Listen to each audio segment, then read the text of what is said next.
Você está ouvindo o podcast Mulheres Movimento, um podcast sobre os trânsitos de mulheres pela vida e pelo mundo. Este é um espaço de diálogo para tentar entender o que faz nós mulheres nos movimentarmos. Eu sou a Flávia Shows, comunicadora, internacionalista, virginiana com ascendente em peixes e Vênus em câncer.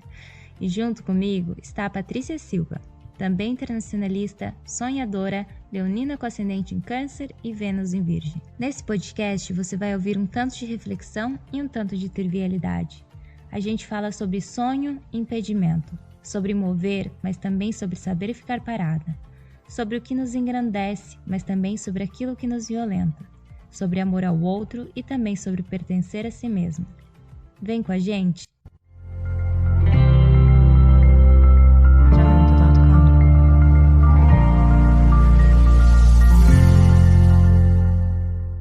Olá, pessoal! Bom dia, boa tarde, boa noite. Aqui quem fala é Flávia Show. Sejam bem-vindas e bem-vindos ao nosso episódio de hoje. Junto comigo está a Patrícia e mais uma convidada maravilhosa que a gente vai apresentar para vocês. Sejam bem-vindos, pessoal. Aqui fala a Patrícia. Bem-vindos a mais um episódio. Hoje estamos de novo com 3 fusos horários. A nossa convidada veio direto do Brasil. Quem está aqui com a gente é a Adriana. A Adriana é capricorniana, com ascendente em Libra e Vênus em Aquário. Informações importantíssimas para a gente aqui nesse podcast. Ela nasceu na lua crescente, mas se identifica mais com a lua cheia. Em 2017, ela descobriu que vivia dentro do armário, conheceu o mundo do lado de fora e decidiu se libertar. Ela não tem muitas raízes, ela anda por onde o vento sopra. Escreve desde os 11 anos para aliviar o constante estado de transbordamento emocional e, além disso, é uma grande amiga minha e da Patrícia. Então, estamos, assim, de coração quentinho por recebê-la no nosso podcast. Seja bem-vinda, Adriana. Eu ia pedir aqui para você dar um oi primeiro e se apresentar um pouco para os nossos ouvintes, contar um pouco da sua trajetória pessoal e também profissional. Oi, gente. Quero dizer que estou com muita saudade de vocês. Estou muito feliz por estar aqui participando. Muito mesmo. Quando eu fui convidada, eu comecei a pular de felicidade em casa. E vocês que me conhecem sabem. E sabem que minhas reações são um pouco exageradas, sabem que é verdade. Mas então, eu nasci numa cidade interior do Rio Grande do Sul, cresci em São Paulo, capital, fui fazer faculdade em Dourados, no Mato Grosso do Sul. No meio do caminho, tropecei em Maputo, lá em Moçambique, junto da Patrícia e da Flávia. Depois fui parar em Portugal e agora eu voltei para Dourados, porque enquanto eu estava lá em Portugal, eu acabei conhecendo pela internet o amor da minha vida, vim casar e agora vamos fazer 2 anos juntas no fim do mês. Eu me formei em Relações Internacionais, sou apaixonada pela área, apesar de não saber exatamente o que a gente faz em RI. Fui fazer o meu mestrado em Estudos Africanos. Eu ainda não finalizei meu mestrado por algumas questões de saúde mental. E agora que eu voltei para o Brasil, eu mergulhei um pouco mais em mim mesma, me permiti me encontrar nas coisas que eu gosto e estou concluindo o 1º ano de pedagogia. Eu amei, eu amo tudo, né? Amo a Adriana, então amo tudo. Eu queria comentar que a gente está gravando esse episódio no Dia dos Namorados, então a gente vai tocar nesse assunto também, porque essa história da Adriana eu até citei em um episódio anterior. Acho que foi no primeiro, de quando a gente se encontrou no aeroporto por uma casualidade, uma coincidência feliz do destino. E a Adriana estava vindo para o Brasil para viver um amor. Eu falei, gente, que razão mais maravilhosa para retornar para o seu país de origem que não viveu um amor. Eu achei muito maravilhoso. Então, obrigada, Adriana. Seja bem-vinda e vamos lá para o nosso episódio. Bom, Adriana, a gente queria começar te perguntando, né, depois dessa contextualização de quem você é, dessa apresentação. A gente falou no episódio com a Bruni um pouco sobre esse potencial que a escrita ela tem enquanto até ferramenta terapêutica mesmo, né? Essa coisa que vem um pouco na sua bio desse transbordamento emocional, né? Ela fala sobre como que aquilo era bom para ela na escrita. E a gente sabe aí, pela sua trajetória, que você trilhou esse caminho de 2 formas diferentes, que você tem a escrita artística, né, na publicação dos seus 2 livros. Gente, a Adri, ela não falou aqui, mas eu vou falar, ela publicou 2 livros, um se chama Verbo Proibido e o outro se chama Nas Antigas Tardes, em que não queria inventar coisa alguma, que são livros artísticos dela, vem desse processo também, imagino, ela vai falar um pouco sobre isso. E a Adri também é acadêmica, se formou em Relações Internacionais. Então, eu queria que você falasse um pouco, assim, como que se conectam e como se separam essas 2 escritas na sua vida e como que são os processos. São processos muito diferentes, a escrita acadêmica da escrita criativa, artística, de escrever poema. Eu escrevo, meus 2 livros são de poema, mas eu escrevo poesia, conto, crônica, coisas maiores eu ainda não me arrisquei muito. Eu ainda acho que estou numa fase muito inicial, apesar de escrever já... Comecei a escrever aos 11 anos, eu tenho 25 agora. Eu não vou saber fazer essa conta de cabeça, porque eu sou de humanas. Alô, matemática! Abre a calculadora, alguém.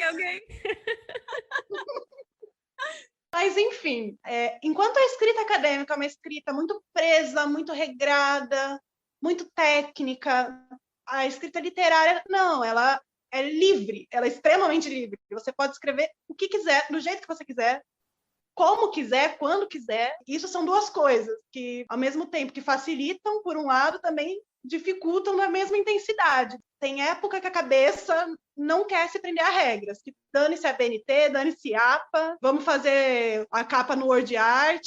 E tem época que eu, pelo menos, quando quero escrever alguma coisa literária, eu sei que eu quero escrever alguma coisa, tem alguma coisa na minha cabeça para sair, mas não sai, porque pode ser qualquer coisa. Temos aí a cachorrada do Gil participando, viu, pessoal?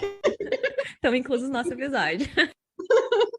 Participação especial da Mel. É livre demais. É um desafio, porque por onde começar? Mesmo que aquilo já esteja engatilhado na caneta para sair de uma vez, como se fosse, desculpa o termo, né? Mas como se fosse um vômito, pode prender tanto a gente quanto a escrita acadêmica. E é uma coisa muito doida, que as 2 têm essa similaridade de poderem ser muito difíceis e travar e não sair de jeito nenhum, ao mesmo tempo que elas também são muito diferentes. Enquanto a escrita acadêmica, ela tem um quê, para mim, mais profissional, mais focado em divulgar, em escrever sobre meus ideais de uma forma bem técnica, conteudista. Quando eu escrevo de forma literária, principalmente poesia, é geralmente para me libertar das coisas que estão acumulando em mim. Eu comecei a escrever aos 11 anos, eu perdi meu pai quando eu tinha 10 anos, isso me afetou muito, e com 11 eu comecei a escrever, e na época eu escrevia muito sobre esse tema. Conforme foi passando, na adolescência, eu entrei na faculdade, passei por muito problema na adolescência, muito problema na faculdade, no mestrado também.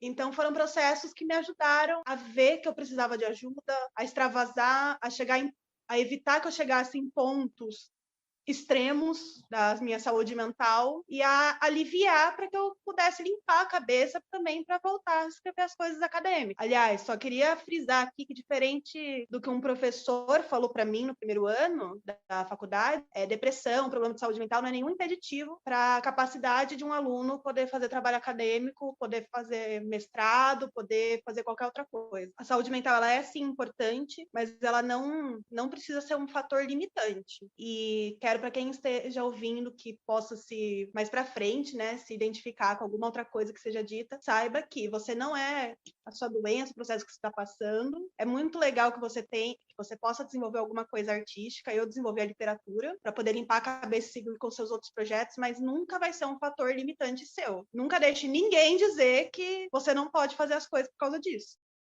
Eu gosto que você já antecipou a próxima pergunta, que é justamente sobre saúde mental e sobre esses desafios que você enfrentou ao longo da sua trajetória.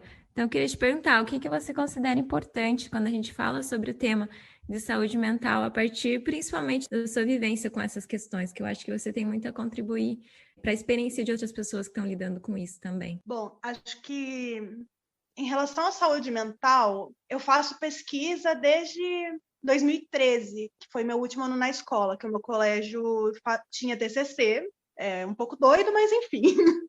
Imagina um monte de alunos de ensino médio desesperado tendo que fazer TCC em normas da BNT. Mas deu tudo certo, sobrevivemos.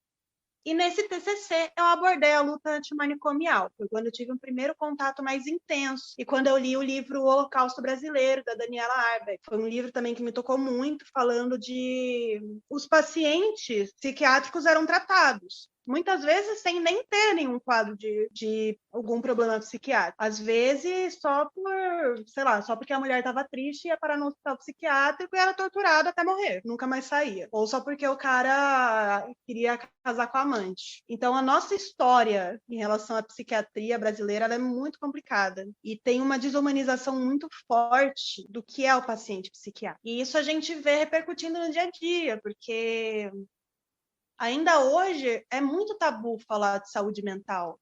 Às vezes é mais aceito que a pessoa esteja tratada, esteja a ponto de entrar num beco sem saída. Às vezes é mais aceito que a pessoa se mate, depois todo mundo fique perguntando o que aconteceu, do que a pessoa falar abertamente que precisa de terapia, que está fazendo acompanhamento. E isso é muito complicado, muito mesmo. Eu, como a maioria das pessoas, né, principalmente aqui no Brasil, eu cresci nesse tabu da saúde mental. E eu não tive acompanhamento psicológico depois de perder meu pai. Eu perdi meu pai para o suicídio. E isso que meu pai ele era formado em psicologia. Então, imagina como era a situação. E eu não fiz acompanhamento psicológico depois disso. Eu cresci com essa informação, com esse dado, passei pelos dramas da adolescência. Além disso, eu tinha outro fator, né, que era o fato de eu ser lésbica e não saber. Eu também sempre fui condicionada a ser heterossexual. Eu não entendia o que tinha de diferente em mim. Eu sabia que eu não sentia atração por outras pessoas, eu era por outros homens, né, na verdade, mas não conseguia aceitar que eu sentia atração por mulheres. Passei a adolescência inteira sem nem beijar, e isso me afetava muito minha autoestima, porque eu achava que tinha alguma coisa errada comigo, e eu nem cogitava pensar que talvez fosse o fato de eu estar vivendo algo que não era da minha vida. E eu só fui começar a perceber essas coisas depois que eu me permiti fazer terapia. Para eu fazer terapia, eu também tive que vencer alguns tabus. Eu tive que me autoafirmar para minha família que não era louco. Aliás, o que é ser louco, né? Que todo mundo pode ser louco, qualquer coisinha é louco. Todo mundo é classificado de louco, mas não. O que é loucura? Isso não dá nem para falar que tem uma definição certa. Então, quem vai fazer tratamento psicológico, psiquiátrico, não é louco. É só uma pessoa que está com um problema de saúde, que não é um problema físico, está procurando ajuda, está querendo se tratar para resolver algo, para não virar uma bola de neve, para não acabar, por exemplo, igual meu pai acabou. Eu ainda por cima cresci com esse tabu. E eu achava que se eu precisasse de terapia era porque eu era igual ao meu pai. E não, somos seres humanos diferentes. Não existe isso de ser exatamente igual a alguém. Quando eu me permiti ir para terapia, depois de começar também a ter crise de pânico, por estar passando por um problema de assédio bem grave na faculdade, e quando eu comecei a ter essas crises de pânico, de no meio do caminho para a faculdade, desabar no chão, para respirar, para chorar, depois respirar, levantar e voltar para a faculdade, eu vi que eu precisava muito de ajuda. Foi quando eu me permiti para terapia. E quando eu me permiti para terapia, minha vida mudou completamente. Foi quando eu beijei uma mulher a primeira vez. Foi quando eu comecei a me impor mais, a falar mais o que eu sentia. E eu percebi que buscar ajuda é a melhor coisa que você pode fazer. E isso de ser tratado como um tabu, como um assunto que não pode ser falado, é extremamente prejudicial. Algo que não deveria existir. Falar sobre terapia, sobre tomar remédio para ansiedade, para depressão, para esquizofrenia, para bipolaridade, para qualquer coisa, deveria ser algo que a gente conversa, sei lá, no bar com os amigos, porque é uma coisa extremamente comum. O mal do século XXI é a depressão. Então, uma coisa, inclusive, que eu falo para as pessoas, até quem pretende seguir a carreira acadêmica também, né? Que a gente veio do meio acadêmico sabe como é um meio complicadíssimo. O melhor aliado que você tem na sua vida, acadêmica, pessoal, profissional, tudo, é a terapia. E se permitir ir e tentar afastar da sua cabeça essa ideia de que psicólogo é para gente louca, psiquiatra é para gente louca. Não, gente louca é qualquer um. É isso, gente. Vamos tentar tratar mais sobre esse assunto no nosso dia a dia. É um assunto muito importante, a gente falar as coisas, ter com quem se abrir, ignorar aquelas pessoas que ficam depreciando a gente só porque a gente está passando por uma fase complicada, que ao invés de ajudar, de estender a mão, fica julgando. Aliás, às vezes é melhor a pessoa nem fazer nada, nem falar nada, do que só ficar julgando, né? Apontar o dedo falando que, você tá fazendo isso, é falta de, sei lá, é falta de um namorado, é porque você quer, é só você se esforçar que você levanta da cama. Não, é melhor ficar quieto do que falar isso. Adri, muito interessante isso que você fala, né? Acho que quando eu pensei em você até para falar um pouco sobre esse tema, assim, foi mesmo uma pessoa que se sente confortável para falar sobre isso, porque, como a gente sabe, é um tabu, e toda vez que alguém aborda o tema de saúde mental, sempre vai aparecer alguém para falar o quanto a saúde mental está conectada com a falta de Deus, ou com a falta de gratidão, ou com a falta de... Nunca é porque você precisa de ajuda, né? Sempre as pessoas tratando o assunto como se não fosse um assunto de saúde. Da mesma forma que a gente precisa, todos os anos, ir ao médico para ver como a gente está de modo geral, né? Seria importante a gente ter essa atenção à nossa saúde mental, que às vezes a gente passa uma vida negligenciando. É incrível como esse discurso é recorrente na nossa sociedade. E aí, às vezes, a gente tira o Setembro Amarelo como se fosse só ali. E as pessoas que estão à nossa volta precisando, muitas vezes, de ajuda, ficam negligenciadas por conta desses tabus, né? Então, se você estiver nos ouvindo nesse momento, né, que a gente passa por um período de pandemia mundial, e que muitas pessoas têm sentido mal-estar em relação a isso, a gente recomenda fortemente que procure acompanhamento, né? Se a pessoa estiver com dificuldade de dormir ou com dificuldade de sair da cama, enfim, sintomas de saúde mental, né? A gente tem que abaixar um pouco essas barreiras que a gente coloca ou que foram colocadas em relação a esse tema e tratar isso com a normalidade que a gente trata ir ao médico por qualquer outra razão. Bom, agora mudando da água para o vinho, a Adri falou um pouco aqui, né, para a gente sobre essa história de amor, sobre como que ela deu aí um 360 na vida dela e atravessou o Atlântico para viver uma história linda de amor, que eu particularmente sou muito fã. E eu queria que, se você se sentisse à vontade, amiga, contasse aí pra gente, nesse Dia dos Namorados, como foi, como tem sido, como que foi esse processo, né? Principalmente em relação a você mesma, né? Como você falou, né? O processo de se entender, gostando de uma mulher, até o ponto de você cruzar esse oceano para ir viver esse amor com essa segurança, né? Que você fez isso. Bom, gente, vamos falar desse caso. Só primeiro quero dizer que, assim, antes de encontrar a Marcela, eu era uma pessoa que constantemente estava fazendo um papel de trouxa. Mas era assim, aqueles papéis que você pega o pergaminho, abre o pergaminho atravessa a rua e vai longe. Era um negócio grave. Meu Deus! Para começar, que quando eu comecei a beijar e tal, eu comecei a ficar com homens, né? Porque eu tinha sempre sido condicionada a isso. E eu não entendia o que estava acontecendo. Eu tive um relacionamento muito legal, sou muito amiga ainda do meu ex. Um relacionamento muito bobinho, muito parecido com aqueles primeiros namorinhos de adolescência. Mas depois disso, eu comecei a entrar em relacionamentos ou em situações muito complicadas, porque talvez exatamente por não saber que eu gostava de mulheres, qualquer sentimento de afeto que eu sentisse por algum homem, eu misturava, eu tentava me convencer de que era algo a mais, algo diferente. Eu entrava nesse relacionamento e geralmente já começava meio doentio, né? Então a tendência era que se tornassem relacionamentos tóxicos, complicados. E daí eu beijei uma mulher a primeira vez. E eu beijei, tocou na minha cabeça a música Kiss the Girl, da Katy Perry. Isso, gente, isso é de verdade. Eu preciso abrir. Aconteceu. Eu imaginei a cena agora. É a trilha sonora. Não, e detalhe, que eu tava numa festa chamada Baile das Peruas. Gente, enfim. E depois disso, eu fiquei, pera, eu gostei. Eu beijei uma mulher e eu gostei. Então, será que eu gosto mesmo? Eu comecei a ficar com outras mulheres, eu percebi, eu gosto. Mas eu ainda ficava com homem. Engraçado que foi mais fácil depois, que eu já estava fazendo terapia, aceitar que eu gostava de mulher do que aceitar que eu não gostava de homem. Tão condicionada a heterossexualidade, essa sociedade faz a gente ser, né? É sério, é um negócio tão louco que, para mim, a maior dificuldade que eu tive nesse processo de autoaceitação foi aceitar que eu não gostava de homem. Hoje é uma doideira, mas isso causou muitos loopings na minha cabeça.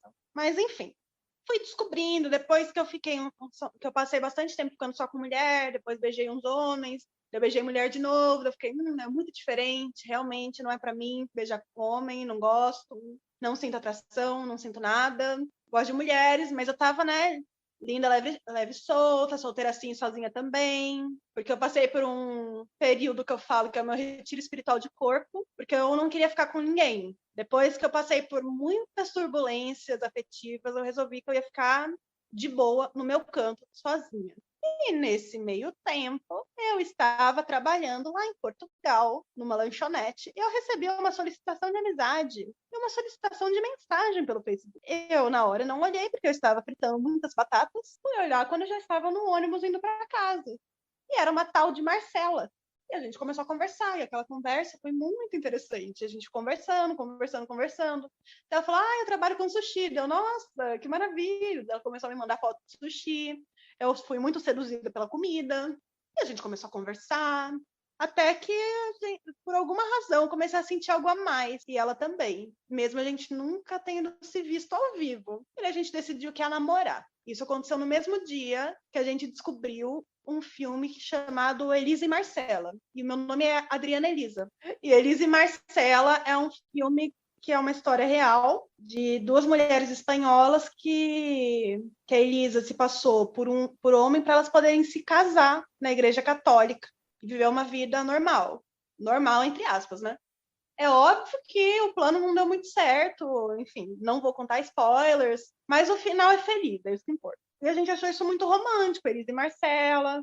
A história começava em Portugal, a Marcela é de ascendência espanhola, eu também. Daí elas fugiam para Porto, que é onde eu estava morando. Enfim, a gente se inspirou e falou, então tá, a partir de hoje a gente está namorando. Então a gente tem que dar um jeito de se encontrar ao vivo. Daí vai lá, né? Trabalha daqui, trabalha de lá. A gente juntou dinheiro para comprar minha passagem para encontrar ela. Primeiro a Patrícia foi para o Brasil e aproveitou para conhecer a Marcela e fazer o interrogatório. Patrícia aprovou. Só para constar aqui. Gente, só para constar que eu não ia deixar minha melhor amiga atravessar o Oceano Atlântico sem saber a procedência, né? Enfim, daí eu decidi vir para cá, para o Brasil, e cheguei em Dourados, desembarquei em Dourados MS, aquela terra vermelha me esperando, aquele cheirinho de terra vermelha, aquele calor que eu não sentia fazia tempo, e encontrei o amor da minha vida, foi tudo lindo, maravilhoso. Tivemos alguns contratempos no meio do caminho, mas tudo resolvido devido... É que assim, gente, a gente foi num bar, drogaram a bebida dela, ela sumiu e apareceu 2 dias depois, numa construção. Mas nada de mais grave aconteceu, felizmente. Deu tudo certo, recuperamos do susto, fomos para Bonito passear. E daí, quando eu tava indo embora para Portugal de novo, eu tinha que fazer mais algumas coisas, minhas coisas estavam lá. Aí a gente virou uma para outra e falou: vamos morar junto? Vamos. Então tá. E daí, lá em Portugal, eu juntei meu dinheiro, juntei minhas coisinhas, e 7 de março do ano passado, eu desembarquei aqui em Dourados, de mala e cuia, e desde então a gente mora junto. E tem sido uma experiência muito boa. Meu coração tá muito quentinho. E é uma história de amor que deu e está dando certo, muito certo. Eu acho que é um daqueles casos que encontrou o amor verdadeiro. E estamos aqui hoje comemorando o nosso 2º dia dos namorados juntas. E é maravilhoso, porque é um relacionamento muito saudável, muito gostoso. E só foi acontecer também depois que eu desenvolvi bastante amor próprio, né? Mas eu recomendo adquirir amor próprio e ir atrás quando o coração manda. Principalmente se a mãe apoia, porque minha mãe apoiou pela primeira vez na vida, minha mãe apoiou uma loucura minha. Ai, eu amo! Eu amo. Quando a Adri me contou essa história, eu falei, gente do céu, eu estou muito empolgada de ter cruzado com ela nesse momento de chegada do Brasil. Eu falei, não acredito. Eu tava tão ansiosa, meu Deus, como que vai ser? E blá blá blá, e tava tão nervosa. Então, depois de acompanhar o desenrolar dessa relação, assim, as duas mães de pets, sendo felizes e curtindo e vendo a Adri feliz. E também essa coisa de dar certo, né? Pra mim, história de amor, não tem essa quando termina também que não deu certo. Se deu certo naquele momento de você estar feliz, de você estar vivendo uma relação saudável, já deu certo. Você já deu a chance para o amor, e para mim, Vênus em Câncer é o que vale. Eu queria passar para a próxima pergunta, que é mais ou menos assim, um apanhado de tudo que a gente conversou aqui, de perguntar mesmo, como que as suas vivências, assim, seja nas questões de saúde mental, essas experiências dolorosas que você compartilhou com a gente, como que elas se relacionam com os seus livros publicados? Eu queria puxar um pouco para os seus livros, para as suas escritas que já estão aí para o mundo, que as pessoas também podem ler e conhecer o seu trabalho. Eu queria que você falasse um pouquinho sobre isso.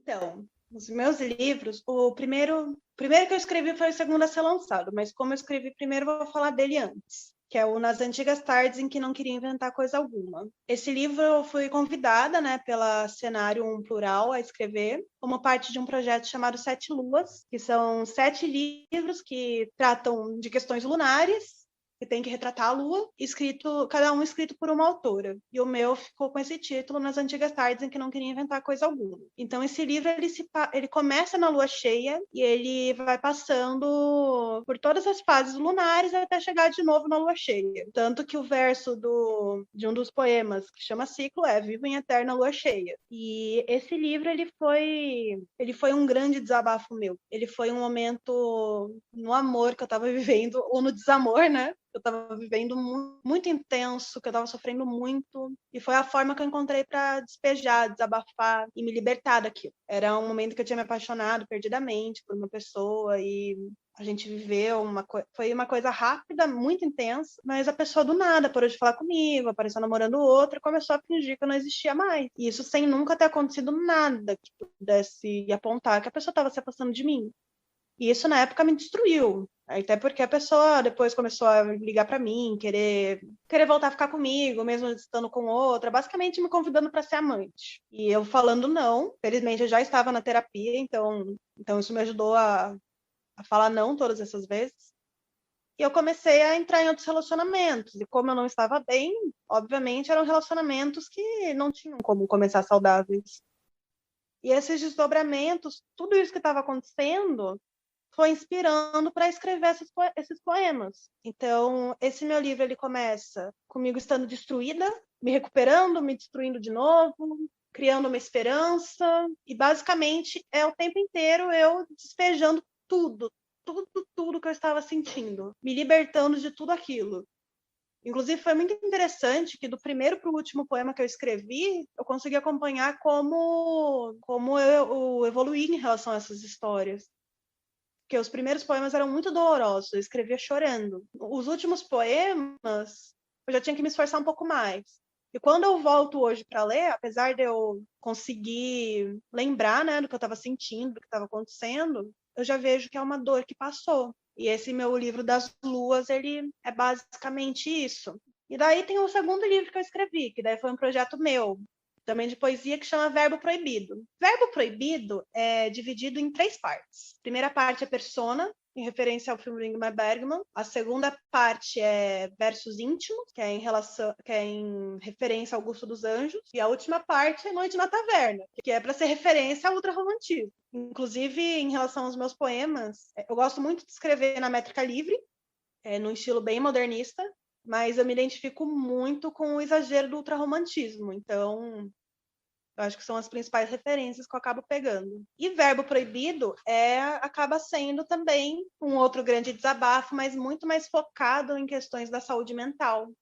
Retrata a crise de pânico, retrata o assédio, retrata o abuso, que não se concretizou de forma física, né? Mas a gente sabe que o abuso não precisa ser físico para marcar a gente. Então é um livro que é muito pesado, mas ele foi uma forma de eu lidar com isso. Gente, vou dar minha opinião de fã. Eu adoro os poemas do Verbo Proibido. Recomendo muito esse livro para quem quiser conhecer um pouco assim desse transbordamento emocional que a Adri fala. É um livro pesado, assim, eu diria aí quem tiver com o coração quebrado, estiver passando por alguma coisa, para, né, ir com calma, mas é um enfim, a gente vê, é arte, né, gente? A gente vê na arte isso essa coisa toda que a gente vê. Eu acho que a Bruni falou bastante sobre isso, assim, nos escritos da Adri, para mim isso fica bem traduzido, assim. Bom, amiga, você fala um pouco aí dessa sua história de amor linda e maravilhosa, também sou muito fã, gente. A Marcela é a melhor sushi chef que eu conheço. Enfim, sou muito fã do casal, da história de vocês. Também dessa sua trajetória que eu acompanhei por um tempo de perto, a Flávia também, em alguma medida, apesar do distanciamento físico, né? E, amiga, fica a grande questão, que é a questão que a gente pergunta, assim, para todo mundo, né? Que é o que te movimenta, como essas coisas todas se conectam, de onde vem esse seu impulso criativo para essas coisas todas que você vivencia e que você traz um pouco nisso que você falou aqui no episódio. Bom, o que me movimenta, né? Essa é uma pergunta bem difícil e reflexiva. Mas acho que primeiro é a vida, porque independente do que está acontecendo, a vida não para. Se você não quer se movimentar, a vida vai te obrigar. Somente também os sentimentos. Posso dizer que meu coração, eu aprendi a ser mais emocional do que racional de uns tempos para cá. Uma pessoa com Sol em Capricórnio, Vênus em Aquário, isso é difícil, viu? E é isso, são meus instintos e minhas intuições. É isso que tem me movido. E principalmente o amor, não só pela Marcela, mas pelos amigos, pelas pessoas que estão perto de mim, pela minha família. Essas são coisas que me movimentam muito, muito mesmo. Parece um pouquinho brega falar isso, mas é a verdade. Eu queria aqui puxar para o nosso quadro, então, Movimentando as Ideias, que é um quadro para a gente compartilhar coisas que estão me inspirando, que estão conversando com a gente, que seriam legais de indicar para outras pessoas. Então, eu vou começar indicando a série The Handmaid's Tale. É o conto de Aya, né? Tem o livro da Margaret Atwood, que saiu a nova temporada e eu sou viciada, meu Deus do céu. A Elizabeth Moss, que é a atriz principal, gente, o trabalho dela é incrível, assim, só pela expressão dela. É só a expressão, é incrível, né? Quando a pessoa é uma atriz ou um ator competente, é surreal o trabalho que eles conseguem fazer. E essa é uma série que eu já tava esperando faz tanto tempo, a temporada, e agora saiu. Então, tá saindo toda quarta-feira os episódios novos e é bem pesado, assim, né? Antes de eu começar a assistir, eu nunca li o livro, mas me falavam, fica preparada, porque é muito pesado, muito pesado, muito pesado. Muito gatilho de abuso sexual, violência sexual. É uma distopia de gênero, basicamente. Então, tudo de ruim que pode acontecer, acontece lá. Todos os nossos pesadelos são realidade, assim. Então, realmente, tem que estar preparado para assistir. Eu gostaria de deixar esse alerta de gatilho, mas é muito bom, é muito bom. Então, essa é a minha indicação para o dia de hoje, que é o que eu andei fazendo essa semana. Colocando todos os episódios em dia. Vou passar para Adri agora para compartilhar as indicações dela. E aí a gente já vai caminhando para o encerramento do nosso episódio. Mas, gente, que emoção, meu quadro preferido do podcast. Vou tentar ser breve dessa vez. Enfim, um livro que eu gostaria de indicar, mas que já foi indicado em episódios anteriores, é A Minha Vida de Rata. Então, para esse, eu deixo a indicação do livro brasileiro Pássaro Secreto, da autora Marília Arnaldi. É um livro pesado, muito aviso de gatilho, mas é um livro lindo, muito lírico e que dialoga muito com as questões de saúde mental, mesmo. De filme, tem Elisa e Marcela, que eu já citei, que eu acho que é um filme muito lindo, todo mundo tem que assistir. E tem um filme que chama 55 Passos, com a Helena Bonham Carter, que se passa na Califórnia, uma história real de uma paciente psiquiátrica que luta pelo direito dela poder participar das discussões e participar das decisões a respeito dos tratamentos psiquiátricos que serão feitos nela. E o outro livro que eu quase ia esquecendo, que é um livro que me tocou muito, eu li acho que em 2018, mas me tocou muito, é um livro da Kit Dourados, que chama Entre Cacos, Desapego-me, da autora Fernanda Ebling. É um livro de poesia muito lindo, muito sensível. Quem gosta de uma coisa mais lírica, mais sentimental, tenho certeza que vai amar. Gente, minha vez. Bom, eu primeiro queria fazer só um comentário, assim, sobre saúde mental e as coisas que a gente conversou nesse episódio, que é uma questão que eu tenho trabalhado bastante na terapia, é meu excesso de real, como classificou a minha psicanalista.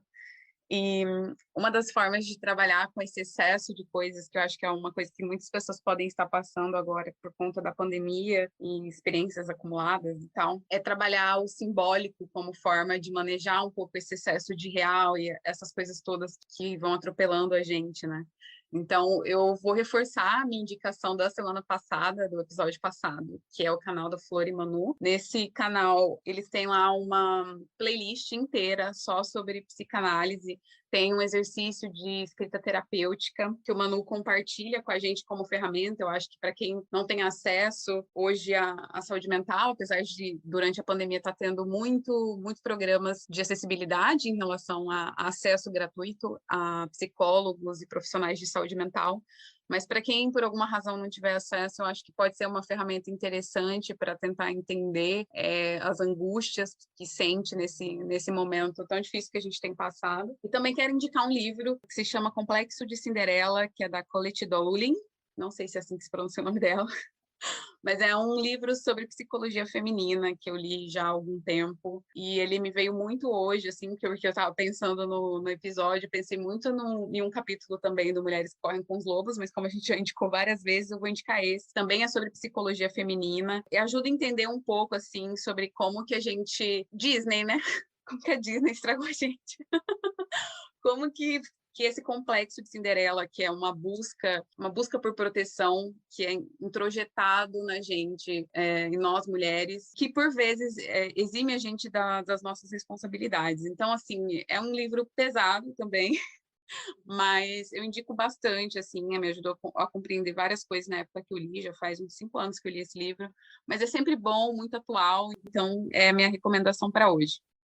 Bom, gente, queria então agradecer a Adri, que aceitou participar desse episódio, que aceitou aí abrir o coração para a gente nesse EP aqui. Obrigada, amiga, mais uma vez. Sempre bom ter você aqui com a gente. Se você quiser indicar depois suas redes sociais para quem quiser te seguir ou quem quiser adquirir um livro seu, como faz. E é isso, gente. Beijinho, até o próximo episódio. Obrigada pela participação, Adri. Foi muito encantador de ter aqui. Fiquei muito feliz de te receber nesse podcast. Você é parte da minha história e da Paty. Então, assim, é um prazer que você esteja aqui com a gente. Muito obrigada nossos ouvintes, e até semana que vem. Ai, gente, obrigada mesmo. Fiquei muito feliz com o convite de vocês. Eu gosto muito de ouvir o podcast de vocês, porque, enfim, me lembra quando a gente morando junto, a gente se encontrando em aeroporto, rodoviária, nessas fases da vida. E, bom, para quem se interessar em ver meus livros, é só procurar pelo blog da Cenarium Plural. Cenarium escreve Cenarium. Enfim, quero agradecer muito vocês, meninas. Quero dizer que o podcast de vocês está maravilhoso. Eu não perco um episódio. E deixar um beijo para vocês. E desejar a todos um feliz Dia dos Namorados. Tanto para quem tem namorado, quanto para quem tem amor próprio, né, gente? Porque não é porque é Dia dos Namorados que a gente tem que sofrer. Quem não tem um amorzinho aí, vamos comprar um vinho, um sorvete e comemorar se amando. Certíssima. Um beijo, gente. Tchau, tchau. Tchau, tchau, pessoal.